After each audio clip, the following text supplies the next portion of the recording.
አሰብ በእጅጉ ተፈልጓል። አሜሪካም ሳውዲም ግብጽም እየተረባረቡበት ነው። በዚያው በአሰብ ቅርብ ርቀት እስራኤልም ስራ ላይ ናት። ኢሳያስ አሁን ወሳኝ የሆነ ውሳኔ እያስፈለጋቸው ነው። አሰብን ከርችሞ ምድረ በዳ ያደረጉት ኢሳያስ የኢራን ጦርነትና የሆርሙዝ መዘጋት በራቸው በትራምፕ አስተዳደር እንዲንኳኳ አድርጎታል። አሰብ በቀይ ባህር ጠባቡ ክፍል ባቤል ማንደብ ላይ መገኘቱ ወታደራዊ ስትራቴጂካዊ ጠቀሜታውን የጎላ አድርጎታል። ግብጾችም አስመራ ድረስ ሄደው አሰብን ባጠቃለለ መልኩ መክረዋል። ቀደም ብሎ አሰብን አለመዋለው ያለችው ሳውዲ አረቢያም የዛሬ 5 ወር ኢሳያስን ሪያድ ጠርታ አለሁ ብላም ነበር። አሁን ደግሞ በኢራኑ ሆርሙዝን መዝጋት ጋር በተያያዘ የአሰብ ዋጋ ንሯል። አሰብና የጅቡቲ የቀይ ባህር ዳርቻ ቀይ ባህር ሆርሙዝ ማለት ናቸው። ተዘግቶ የቆየ አካባቢ ነው።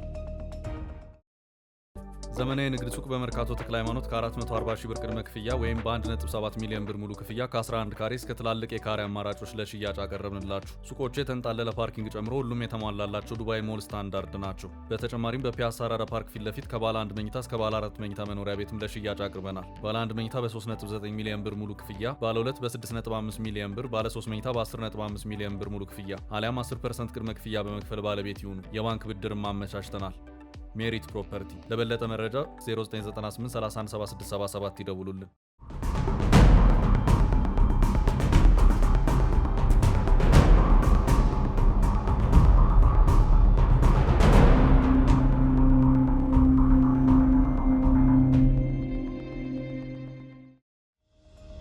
ኤርትራ ቀይ ባህርን ከሚጋሩት ሀገራት መካከል ከሳውዲ በመቀጠል በሁለተኛ ደረጃ ቀይ ባህርን በረጅሙ የምትጋራ ሀገር ናት። በዚህ ቀይ ባህር ዳርቻ ላይም 2 ወደቦች አሏት። እነሱም አሰብና ምጽዋ ናቸው። አገሪቱ አነስተኛ የቆዳ ስፋት ያላት እንደዚሁም የህዝቧም ቁጥር እጅግ አነስተኛ በመሆኑ ሁለቱን እጅግ የተራራቁ ወደቦች በሚገባ ጥቅም ላይ ያዋለችበት ሁኔታ የለም። ኤርትራ በዋነኝነት የምትጠቀመው ለአስመራ የሚቀርባትን የምጽዋ ወደብ ነው። አሰብ ከአስመራና ከሌሎች የኤርትራ ከተሞች በእጅጉ የራቀ በመሆኑ በኤርትራ ኢኮኖሚ እንቅስቃሴና ገቢ ወጪ ውስጥ ይህ ነው ሊባል የሚችል አገልግሎትን እየሰጠ አይደለም። የየመንን የእርስ በርስ ጦርነት ተከትሎ ያን ጊዜ የተባበሩት አረብ ኤምሬትስ፣ ዩኤኢ እና ሳውዲ አረቢያ ፍቅር በፍቅር በነበሩበት ወቅት አሰብ ከቀይ ባህር ማዶ ያለችውን የመንን ለመደብደብ የአረቦች ዋነኛ መንደርደሪያ ሆኖም አገልግሎ ነበር። በዚህም የተባበሩት አረብ ኤምሬትስ የድሮን ማዕከሏንና የአየር ኃይሏን ቤዝ አሰብ ላይ በመጣል ተገልግላበታለች።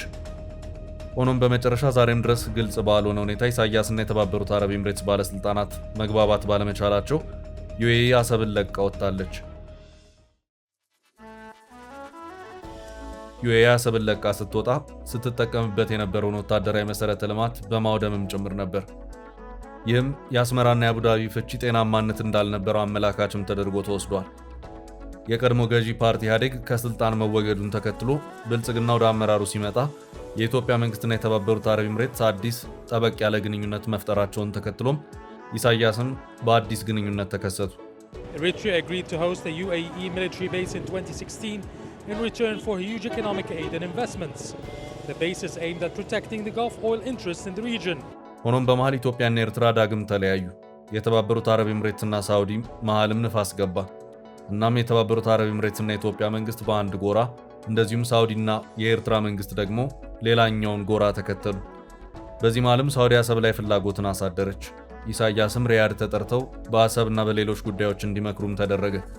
የዛሬ 5 ወር ለ4 ቀናት በሳውዲ የቆዩት ፕሬዝዳንት ኢሳያስ አፈወርቂ አሰብ በሳውዲ እንዲለማ የተስማሙ ቢሆንም እስካሁን ባለው ሁኔታ በዚሁ ዙሪያ ምን አዲስ እንቅስቃሴ አለ በሚለው ዙሪያ ግን ይህ ነው ሊባል የሚችል መረጃ እየወጣ አይደለም።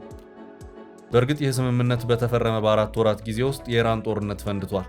ሳውዲ አረቢያም የዚህ ጦርነት አካል በመሆን ቀላል ሊባል የማይችልን የኢራን ወታደራዊ በትር አስተናግዳለች።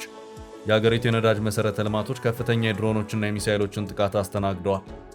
የሆርሙዝ ሰርጥ መዘጋቱም ሳውዲ በቀን ሚሊዮን ዶላሮችን የምትሰራበትን የነዳጅ ድፍድፍ ሽያጭ ገቢን በፈለገችው መልኩ እንዳታገኝ አድርጓታል።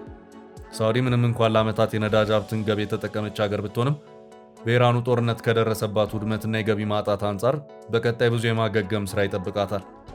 እናም በዚሁ መሃል የአሰብን ጉዳይ ታስባለች ማለቱ ከበድ ይላል። ለሳውዲ አረቢያ የአሰብ ጉዳይ ጥቂት ጊዜ የሚወስድ ይመስላል። አሰብ ስሙ ብቻ የቀረ ነገር ግን በኢሳያስ ለዓመታት የተተወ በመሆኑ ከወደብነት ወደ ምድረ በዳነት የተቀየረ ነው።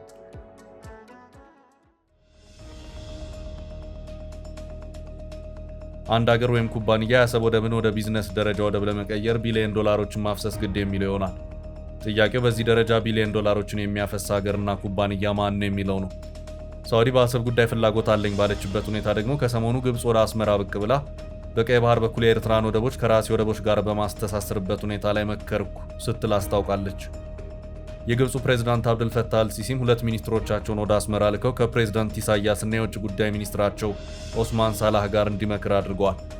ግብጽ በአፍሪካው ቀንድ ካሉ ሀገራት ጋር ስትመክርና ስትዘክር ታሳቢ የምታደርገው ኢትዮጵያን በመሆኑ በዚሁ የአስመራው ምክር ላይም የግብጽ ባለስልጣናት የኢትዮጵያን ስም ባያነሱም በኢትዮጵያ መንግስት በኩል የሚሰማውን የቀይ ባህር ጥያቄ ውድቅ በሚያደርግ መልኩ ሀሳብ የሰነዘሩበት ሁኔታ ታይቷል። ከሰሞኑ አስመራ ላይ በነበረው ምክር ቀይ ባህር ላይ የሚደረግ የትራንስፖርት እንቅስቃሴንና የወደብ ትስስርን የተመለከተ ስምምነት ተፈራርመናል ያሉት ግብጽና ኤርትራ የቀይ ባህር ጉዳይ የሚመለከተው የቀይ ባህር ጠረፍ ሀገራትን ብቻ ነው ሲሉም አስታውቀዋል። ይህ ማለት በአሁኑ ሰዓት ከቀይ ባህር ውጭ የሆነችውንና ወደፊት ግን ይገባኛል የምትለዋን ኢትዮጵያን የሚመለከት አቋም መሆኑ በግልጽ ያሳየ ሆኗል። ይህ ሀሳብ መነሻው የግብጽ ቢሆንም ሌሎች የቀይ ባህር ዳርቻ ሀገራትን ይህንኑ ሀሳቤንና አቋሜን ተጋሩኝ በማለት እየወተወተች ትገኛለች። የግብጽ የውጭ ጉዳይ ሚኒስትር ባድር አብድላቲና የግብጽ የትራንስፖርት ሚኒስትር ሌተናል ጀነራል ከማል አልዋዚር ግንቦት 8 ቀን 2018 ዓ.ም ከኤርትራው ፕሬዝዳንት ኢሳያስ አፈወርቂ ጋር በነበራቸው ምክር በጋራ አቋምነት የተገለጸ ሀሳብ ሆኖም ታይቷል።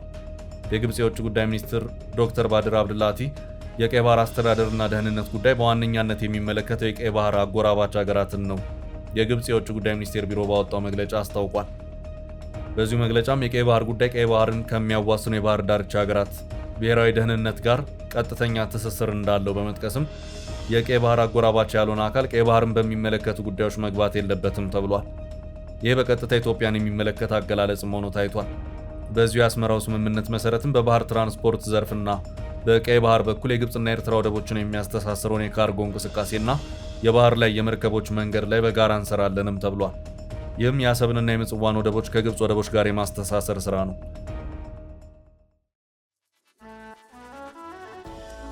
የግብጽ ዓላማ ከጋራ ልማት ፍላጎት በመነጨ ከኤርትራ ጋር በጋራ መስራት ሳይሆን ወደብ አልባ ኢትዮጵያ የቀይ ባህር መውጫን እንዳታገኝ ባለችበት ማፈን ነው። ያካሄድ ገና ለገና ኢትዮጵያ ከኤርትራ ጋር ሰላም ፈጥራ በወደቦች ጉዳይ አንዳች ነገር ሊከሰት ይችላል በሚል እሳቤ እየተሰራ ያለ ስራ ነው። ነገሩ በኤርትራ ብቻ ይቆም አይደለም። የግብጽ ባለስልጣናት በጅቡቲ ወደቦች ላይ ማንዣበብ ከጀመሩ አላደር ብለዋል። ኢትዮጵያ ከምትጠቀምባቸው የጅቡቲ ወደቦች መካከል ዋነኛው በሆነው የዶራሌ ወደብ ላይም ግብጽ ከጅቡቲ ጋር አብሬ ካልሰራው እያለች ትገኛለች። ከዚህ ውጭም ከኤርትራ ረጅም የቀይ ባህር ዳርቻ ተጋሪነት አኳያም የትራምፕ አስተዳደር አሜሪካ ኤርትራ ግንኙነትን ማሻሻል አለብኝ በማለት ላይ ነው። የኢራን ጦርነትና የሆርሙዝ ወሽመጥ መዘጋት የቀይ ባህርን ስትራቴጂካዊ ጠቀሜታ የበለጠ የጎላ እንዲሆን አድርጎታል። ቀደም ባለው ጊዜ ሁሉም ሀገር ወታደራዊ ይዞታውን መያዝና ማጠናከር የሚፈልገው በጠባቧ ጅቡቲ ላይ ብቻ ነበር። አሁን ወታደራዊ ይዞታዎችን ወደ ኤርትራና ሶማሌላንድ የማስፋቱ እንቅስቃሴ እየተስተዋለ ነው። በቀይ ባህር ማዶ የመን መገኘቷ፣ የየመን ሁቲ ታጣቂዎችም ከኢራን ግንኙነት መመስረታቸው የቀይ ባህርን ጠቀሜታ በተለይም ደግሞ ከቀይ ባህር ሌላኛው አቅጣጫ ከየመን ማዶ የሚገኙትን የጅቡቲን፣ ኤርትራንና ሶማሊላንድ ጂኦፖለቲካዊ ጠቀሜታ በእጅጉ የጎላ አድርጎታል። እስራኤል በቀይ ባህር ጠባቡ ክፍል ባቤል ማንደብ ላይ የምትገኘውን ሶማሌላንድ ሀገራዊ እውቅናን በመስጠት የሙጥኝ ብላለች። ከተባበሩት አረብ ኤምሬትስ ጋርም በመተባበር በሶማሊላንድ ወታደራዊ ቤዝን እየመሰረተች እንደሆነም ይነገራል። ጅቡቲ 2 ዓለም አቀፍ ወታደራዊ ባላንጣ የሆኑትን አሜሪካና ቻይናን ሳይቀር በአንድ ጠባብ ባህር ላይ ወታደራዊ ቤዝ ከሰጠች ዓመታት ተቆጥረዋል። የኢራኑ ጦርነት ደግሞ የበለጠ ተፈላጊ አድርጓታል። የኢራኑ ጦርነት እስራኤል ሶማሊላንድን ጠበቅ እንድታደርግ፣ እንደዚሁም ትራምፕ ደግሞ የኤርትራን በር እንዲያንኳኩ አድርጓቸዋል። የሆርሙዝ ፖለቲካ ቀይ ባህር ላይ ያለውን አዲስ የኃይል አስተላለፍ የበለጠ እያጠናከረው ነው። አሰብም የዚሁ ጂኦፖለቲካዊ ፍትጊያ አካል ሆኗል። ቀይ ባህር አጠቃላይ ርዝመቱ 2250 ኪሎ ሜትር ወይም 1400 ማይልስ ነው። የሚገኝበት ትክክለኛ ቦታ ሲመላከት በሰሜን ምስራቅ አፍሪካና በአረብ ሰላጤ ወይም አረብ ፔኒንዙላ መካከል ሆኖ ይታያል። በሰሜን ምስራቅ አፍሪካ የሚገኙት ሀገራት በአንድ አቅጣጫ ቀይ ባህርን ሲያዋስኑ፣ በአረብ ሰላጤ በኩል ደግሞ የመካከለኛው ምስራቅ ሀገራት ያዋስኑታል። በሰሜን ምስራቅ አቅጣጫ በቀይ ባህር ዳርቻ የተደረደሩት ሀገራት ግብጽ፣ ሱዳን፣ ኤርትራ፣ ጅቡቲና አነጋጋሪዋ ሶማሌላንድ ይገኙበታል። በማዶ በኩል ማለትም በምስራቅ አቅጣጫ በአረብ ሰላጤ በኩል ቀይ ባህርን የሚያዋስኑት ሀገራት ደግሞ ሳውዲ አረቢያ፣ የመን፣ ዮርዳኖስና እስራኤል ናቸው። በአጭሩ ቀይ ባህር የአፍሪካና የእስያን አህጉር ለሁለት ሰንጥቆ የሚያልፍ ስትራቴጂካዊ ጠቀሜታ ያለው ባህር ነው። ባለው የተዘረጋበት ርዝመት ሲታይ በሰሜን አቅጣጫ በግብፁ ስዊዝ ቦይ ወይም ስዊዝ ካናል በኩል ሰሜን አፍሪካንና ደቡብ አውሮፓን ለሁለት ከሚከፍለው የሜዲትራኒያን ባህር ጋር ሲገናኝ፣ በደቡብ አቅጣጫ ደግሞ ከህንድ ውቅያኖስ ጋር ይገናኛል። ቀይ ባህር በስፋቱ ሲታይ በአንዳንድ ቦታዎች ላይ ይጠባል፣ በሌሎች አቅጣጫዎች ደግሞ የሚሰፋበት ሁኔታ አለ። ቀይ ባህር ሰፊ ነው የሚባለው በሳውዲና ኤርትራ መካከል ያለው የማዶ ለማዶ ርቀት ነው። በዚሁ ሰፊው ርቀት ነጥብ ላይ 355 ኪሎ ሜትር ስፋት አለው። በአሁኑ ሰዓት ኢራን የዓለምን ጉሮሮ የዘጋችበት ጠባቡ የባህር መተላለፊያ ክፍል የሆርሙዝ ወሽመጥ ይባላል። ያው ተመሳሳይ አይነት ወሽመጥ በቀይ ባህርም ይገኛል። አሁን ኤርትራን፣ ጅቡቲንና ሶማሌላንድን በአዲስ መልኩ ተፈላጊ ያደረጋቸውም ይሄው ጠባብ ሰርጥ በእነሱ የባህር ዳርቻ ክፍል መገኘቱ ነው። የቀይ ባህር የማዶና የማዶ ርቀቱ ሲለካ እጅግ በጣም ጠባቡ የሚባለው ርቀት የሚገኘው ጅቡቲ ላይ ነው። የኤርትራውን አሰብንም ክፍል ያካትታል። ይህ ስፍራ ባቤል ማንደብ በመባል ይታወቃል። This strait is called the Bab el-Mandab, meaning the Gate of Tears.